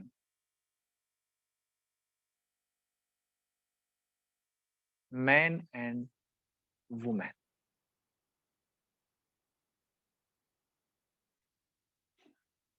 ये आपका हो गया है जनाब मन सारा पैराग्राफ। यहां तक बात क्लियर है? अभी मैंने इसके अंदर कौन कौन सी चीजें की? ये पहली चीज मैंने इंट्रोडक्शन की बात की, उसके बाद मैंने जनाब ओरिजिन, फिर जनाब इंपॉर्टेंस एंड पर्पस, उसके बाद एजुकेशन इस्लाम, और आखिर में मैंने किया कि एक कोटेशन भी मैंने ऐड। क्या मतलब है कि बात के ऊपर जनाब मैंने मोहर लगा। इसका मतलब ये हुआ कि ये ऐसा पैराग्राफ है, एक जाम है कि जिसके अंदर हमें सारी चीजें मिलती है। इसका एक आगाज भी है, इसका एक एंड भी है। इंपॉर्टेंस की बात हो गई है, पर्पस की बात हो गई है। अगर मिसाल के तौर पर मैंने क्या लिखा है, it enables one two differentiate between good and bad. मैंने क्या बोला? ये नहीं कि अगर एजुकेशन ना होती, तालीम ना होती, तो फिर क्या होता यार, किसी इंसान को अच्छाई और बुराई के दरमियान फर्क का पता ही ना चलता। यहाँ तक बात क्लियर है? अच्छा, अब मैंने आपको एक और भी चीज सिखाने की कोशिश की है। नंबर 1 कि जनाब यहाँ पर कोई भी, मैंने लिखा है कि कोई भी रिपीटिशन नहीं है। एक ये चीज हो गई। दूसरी चीज मैंने आपको एक और चीज सिखाने की कोशिश की है जानबूझकर। एक तो रिपीटिशन वाली बात हो गई है, नो रिपीटिशन। इधर मैंने एक एक काम किया है। क्या? इंपॉर्टेंस मैंने इधर लिखा है, नजर आ रहा है ये वाला इंपॉर्टेंस।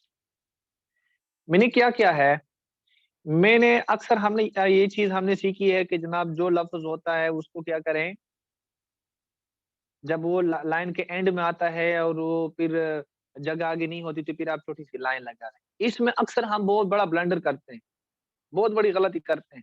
वो मैं नेक्स्ट पेज पे आपको बता देता हूँ। एक जो लफ्ज होते हैं ना, लफ्ज, उसके जनाब कुछ पार्ट्स होते हैं जिसको हम सेलेबल्स कहते हैं। जो इंग्लिश वाला है, सेलेबल्स का मतलब होता है ना कि आप कौन सा लफ्ज, फॉर एग्जांपल आपकी जुबान कितनी दफा हरकत करती है। क्योंकि मैं कहता हूँ नॉलेज, नॉलेज 2 दफा हरकत की है। मैं कहता हूँ इम्पोर्टेंट, मैं कहता इम्पोर्टेंट, इम्पोर्टेंट, समझ? इसको हम कहते हैं सेलेबल्स। फिर मैं कहता हूँ for example great, great, great, 1 दफा जुबान हरकत कर रही है, समझ आ रही है? मैं कहता हूँ इंफॉर्मेशन, इंफॉर्मेशन, नॉलेजेबल, क्या इसको हम कहते हैं।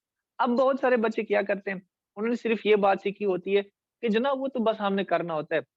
तो इधर एक एक बात होती है, मिसाल के तौर पर इधर एक वो लफ्ज लिखते हैं,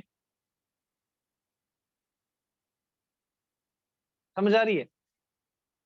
फिर इधर वो लगाते हैं। पहली बात यह है कि कि आप कोई भी प्रॉपर नाउन को इस किस्म के हिस्सों से नहीं लिख सकते। मैं पाकिस्तान लिख रहा हूँ, अब मैं उसके बाद बिरमेस्तान इधर लिखूँ, नो, ये चीज़ आप नहीं कर सकते, नॉट अलाउड। एक ये चीज़ हो गई।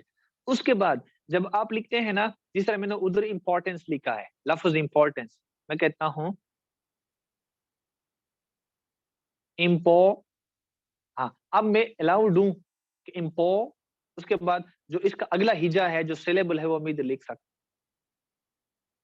इम्पोर्टेंस। समझ आ रही है बात की? लेकिन अगर मैंने ऐसा लिखा जिस तरह मैंने इधर लिखा है, मैंने इधर टी भी लिखा, इम्पोर्ट, फिर मैंने एंस इधर लिखा है, देखिए मैंने लिखा इम्पोर्ट, मैंने लिखा है एंस, ऐसा नहीं कर सकते। ये चीज़ आप लोग दिमाग में रखें। यहाँ तक बात क्लियर है?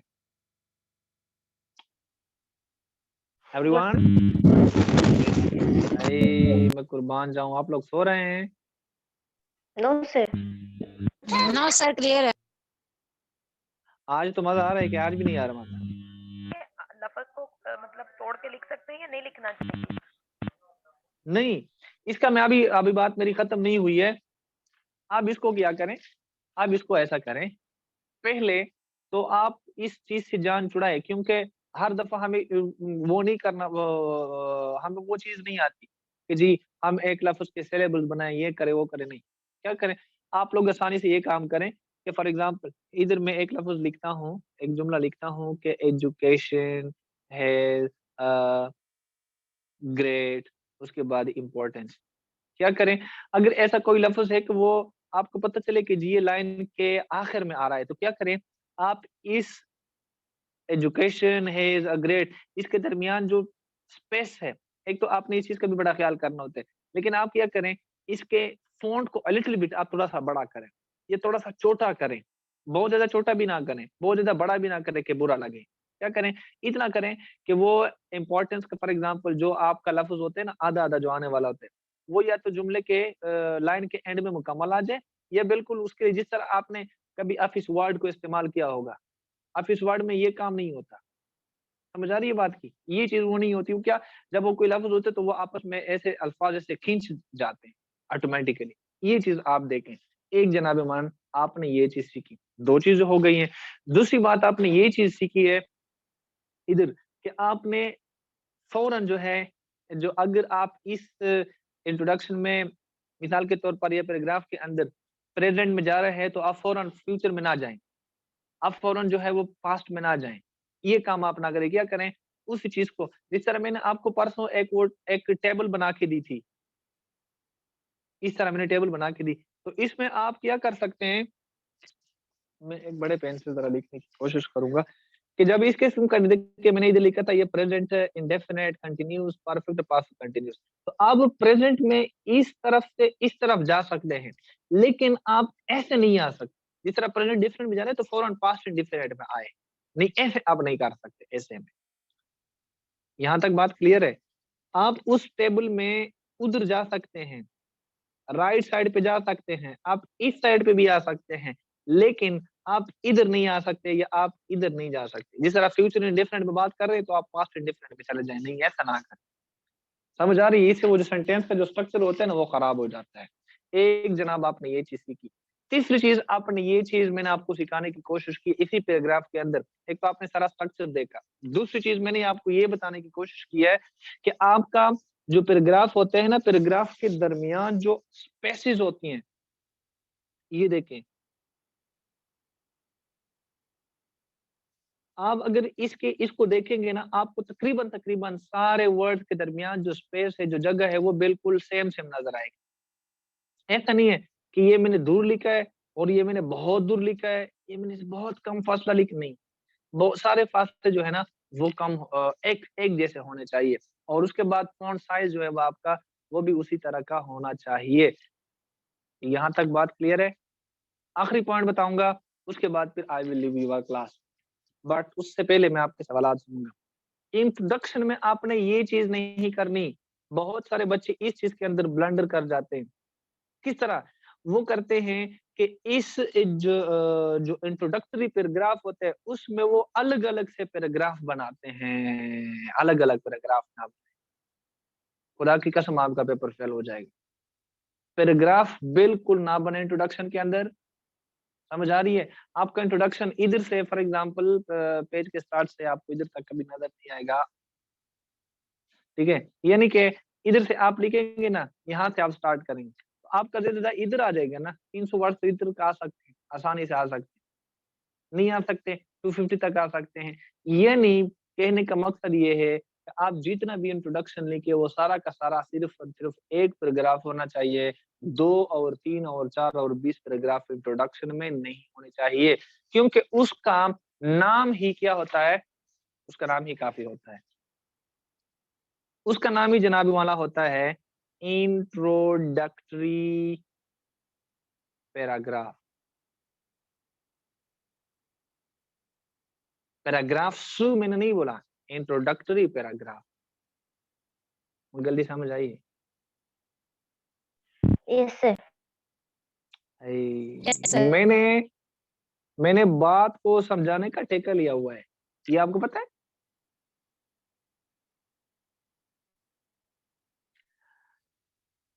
अगर आप लोगों का इधर यहाँ तक कोई भी सवाल है तो आप मुझसे नहीं पूछ सकते हैं। नहीं सर, सारी चीजें क्लियर हो गई हैं साथ साथ। Thank you sir, thank you so much. हाँ जी, इसके अलावा इसने तो मक्खन लगाया मुझे, किसने लगाया? आवाज क्लियर नहीं है, बताएं दोबारा। सर सब कुछ क्लियर है साथ सर ये रिपीट करें दोबारा पैराग्राफ वाला। पैराग्राफ में ये फरमाया जी सर ऐसे मटेरियल प्रोवाइड करेंगे आप। जी जनाब, मैं हम नहीं तो कौन, अब नहीं तो कब, हम ही तो करेंगे। आप तो जनाब आप लोगों ने फीस दी हुई है, अब हम सोएंगे आराम से। अच्छा बात ये है हम आपको वो करेंगे, लेकिन किसी ने फरमाया है आई डोंट नो कि सर इसको रिपीट करें। जो इंट्रोडक्शन का पैराग्राफ होता है ना, जिसमें आप इंट्रोडक्शन लिखते हैं, वो पैराग्राफ सिर्फ और सिर्फ एक पैराग्राफ होना चाहिए, उसमें फिर अलग-अलग पैराग्राफ नहीं होने चाहिए। ठीक है? सिर्फ और सिर्फ सारा इंट्रोडक्शन आपने एक ही पैराग्राफ में लिखना है, आप 2 या 3 पैराग्राफ नहीं लिख सकते। अस्सलाम वालेकुम sir. वालेकुम सलाम। May I please get to know what is the hook in your paragraph? Ji. Sir, may I please know that what is the hook in your paragraph?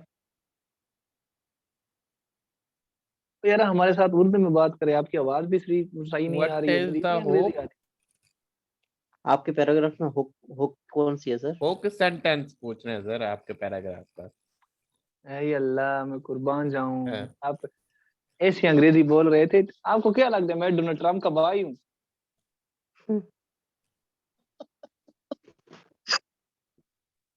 ऐसा तो नहीं है ना? अब मेरे साथ अंग्रेजी में बात ना करें, उर्दू में बात करें, पश्तो आदि तो पश्तो में बात करें। नहीं आती दोनों सर। अच्छा जनाब, आजा हुक सेंटेंस आप क्या कहते हैं, कौन सा होना चाहिए? So हैं?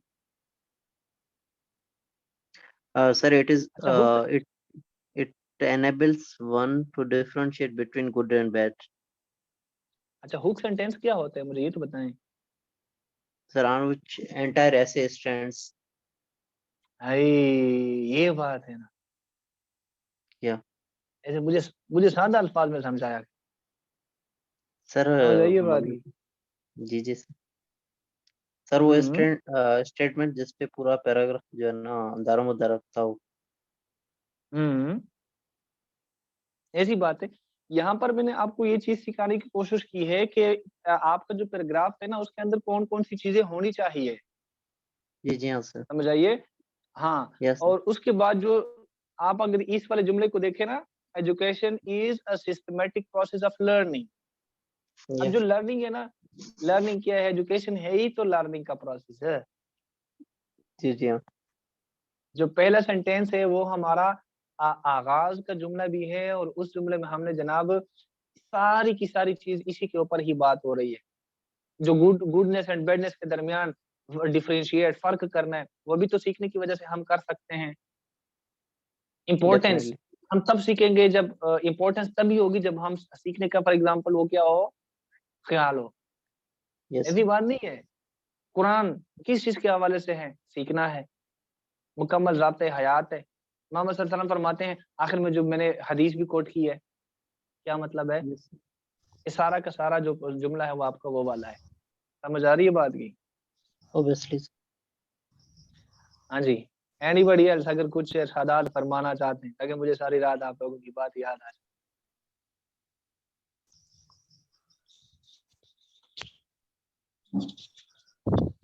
सर ये पैराग्राफ 300 वर्ड्स का तो नहीं है जो आपने लिखवाया है? वो तो मैंने कौन सा मजमून लिखना है, ये तो मैंने आपको सिखाने का को सिर्फ एक नाकाम उसकी कोशिश की। 300 वर्ड्स तब हम लिखेंगे तो मैंने आपको एक मिसाल दी थी ना, इसका ये मतलब नहीं है कि हम वहाँ पे 300 वर्ड्स ही होंगे, वो कम भी हो सकते हैं, लेकिन मैंने आपको सिर्फ पैराग्राफ स्ट्रक्चर का इधर तरीका सिखाया है कि एक पैराग्राफ के अंदर कौन-कौन सी चीजें होनी चाहिए।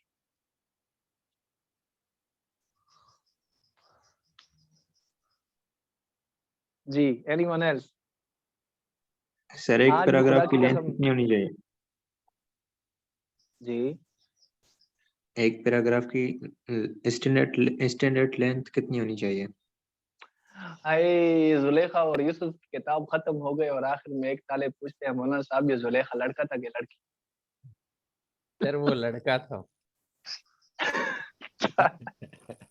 अच्छा जनाब, लेंथ जो है ना, लेंथ डजंट मैटर। वो चीज मैटर करती है जो आपने लिखी हो के किया, उस पैराग्राफ के अंदर आपका वो पॉइंट मुकम्मल तौर पर वाज़ेह हो चुका है कि नहीं। अब शायद कि वो एक लाइन में ही वाज़ेह हो जाए, अब शायद कि वो 2 सेंटेंस में भी वाज़ेह हो जाए। इट डजंट मैटर कि आपका पैराग्राफ कितना लंबा होना चाहिए। आपका दारोमदार सिर्फ और सिर्फ मतलब से है, तो वो मतलब वाज़ेह हो जाए, मतलब ही दुनिया है। तो जनाब मतलब वाज़ेह करके लोगों को बताएं। हाँ जनाब, आगे।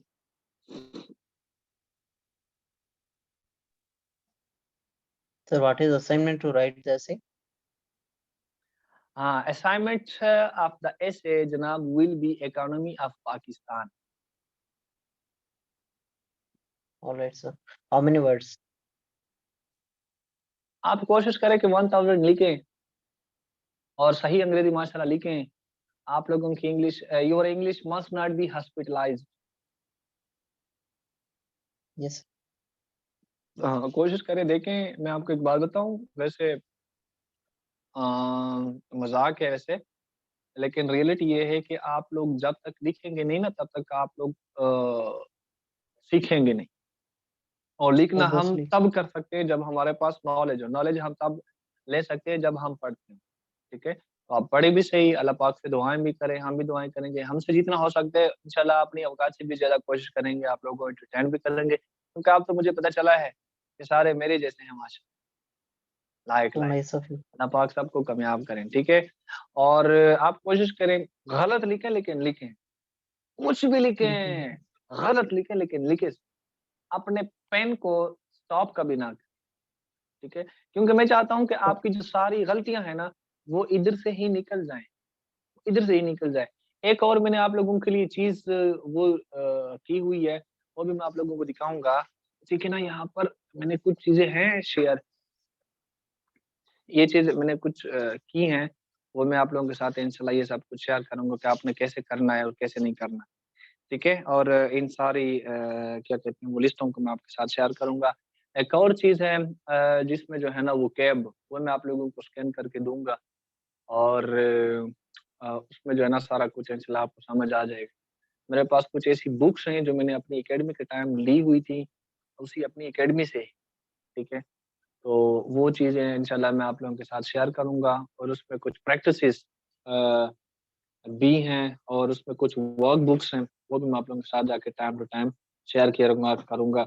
और उसके बाद पास्ट पेपर से जो है ना मैं आप लोगों को बड़ा काम करवाऊँगा। 1971 से लेकर 2021 तक मेरे सारे इंग्लिश एसएस के पेपर्स और उसके बाद इंग्लिश प्रेसेस के पेपर्स, वो सारे के सारे मैंने आप लोगों के साथ शेयर किए हुए हैं, इस वजह से ताकि आप लोगों को उस हवाले से कोई मसला ना हो, ठीक है? 1 क्लिक में आपको 1971 से 2021 तक 50 सालों के पेपर्स 1 क्लिक में दिए हैं। एक कोई बड़ा काम करके तो दिखाएं इतना। अच्छा जी, अगर आप लोगों को ये सवाल है तो फिर पूछें, नहीं तो फिर हमने ईशा भी पढ़नी है, खाना भी खाना है, and then we will do something else. देखो वाइफ ने भी मैसेज किया है कि गुड नाइट। जुल्म हुआ मेरे साथ।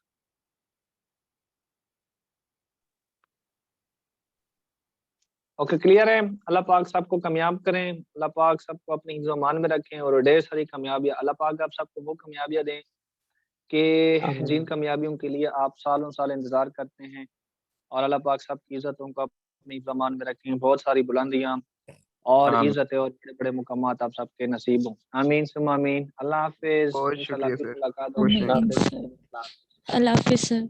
अच्छा जी, जो बच्चे रजिस्टर करना चाहते हैं वो लास्ट डे था जैसे कि ये नेक्स्ट क्लास उनकी आप रजिस्टर्ड ही क्लास होगी ऐसे वाली इंशाल्लाह ताला।